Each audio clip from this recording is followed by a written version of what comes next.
नमस्कार दोस्तों, न्यूज डंका हिंदी में आप सभी का स्वागत है। महाराष्ट्र की शिंदे सरकार ने राज्य में लोकायुक्त नियुक्त करेगी। सरकार ने नागपुर के अधिवेशन में इस बिल को लाने की बात कही है। उप मुख्यमंत्री देवेंद्र फडणवीस ने बताया कि सामाजिक कार्यकर्ता अन्ना हजारे की अध्यक्षता में बनी कमेटी की मांग को सरकार ने मंजूर कर लिया है।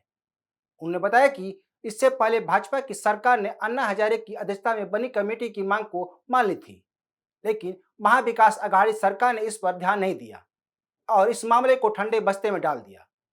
अब एक बार फिर बीजेपी और सीधे सरकार ने इस प्रस्ताव को आगे बढ़ाएगी। दरअसल 2011 में सामाजिक कार्यकर्ता अन्ना हजारे ने देश भर में भ्रष्टाचार के खिलाफ आंदोलन शुरू किया था। उन्होंने इस दौरान लोकपाल कानून बनाने की मांग की थी। उस समय केंद्र में कांग्रेस समर्थित यूपीए सरकार थी, जहां अन्ना हजारे ने यूपीए सरकार पर दबाव बनाया, जिसके बाद 2013 में संसद के दोनों सदनों में लोकपाल व लोकायुक्त विधेयक पास हुआ। विधेयक पर 1 जनवरी 2014 को राष्ट्रपति ने अपनी सहमति दी थी, जिसके बाद 16 जनवरी 2014 को यह कानून देश भर में लागू हो गया। अब सवाल उठता है कि लोकपाल और लोकायुक्त में क्या अंतर है। लोकायुक्त केंद्रीय लोकपाल के राज्य में उसके समकक्ष है, वहीं लोकपाल एक बहुसदस्यीय निकाय है, जिसमें एक अध्यक्ष और ज्यादा से ज्यादा इसमें 8 सदस्य शामिल हो सकते हैं। 2014 में लागू हुआ लोकपाल अधिनियम में यह कहा गया है कि सभी राज्यों को इस कानून के लागू होने के 1 साल के अंदर सभी राज्यों को लोकायुक्त नियुक्त करना होगा। लेकिन मिली जानकारी के अनुसार 2014 में लागू हुए लोकपाल कानून के तहत केवल 16 राज्यों में ही लोकायुक्त की नियुक्ति की गई है। हालांकि महाराष्ट्र में सबसे पहले लोकायुक्त का कानून बनाया गया था, लेकिन उसे सबसे कमजोर कानून माना जाता है, क्योंकि इस कानून में लोकायुक्त को ज्यादा शक्तियां नहीं दी गई हैं। मौजूदा लोकायुक्त कानून के अनुसार किसी पर भ्रष्टाचार का आरोप लगने पर लोकायुक्त सरकार और राज्यपाल से कार्रवाई करने के लिए कहता है, लेकिन अब लोकायुक्त सीधे कार्रवाई के लिए आदेश दे सकता है।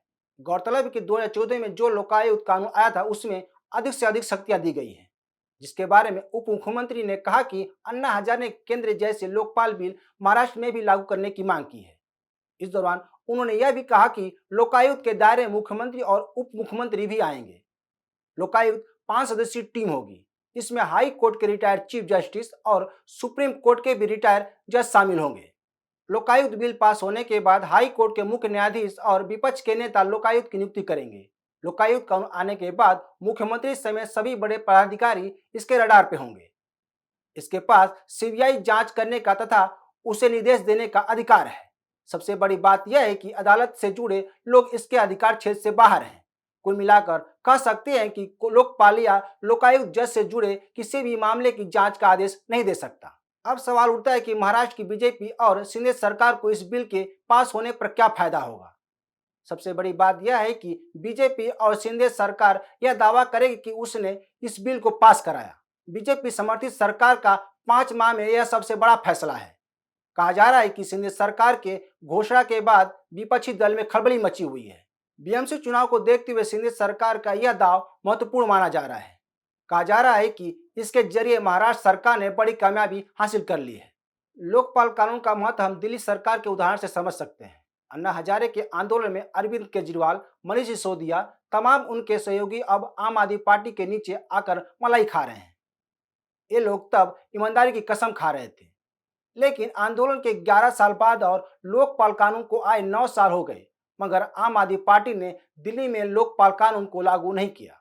2020 के विधानसभा चुनाव में दिल्ली सरकार ने जन लोकपाल बिल को अपने घोषणा पत्र में शामिल किया था, लेकिन उसे लागू नहीं किया।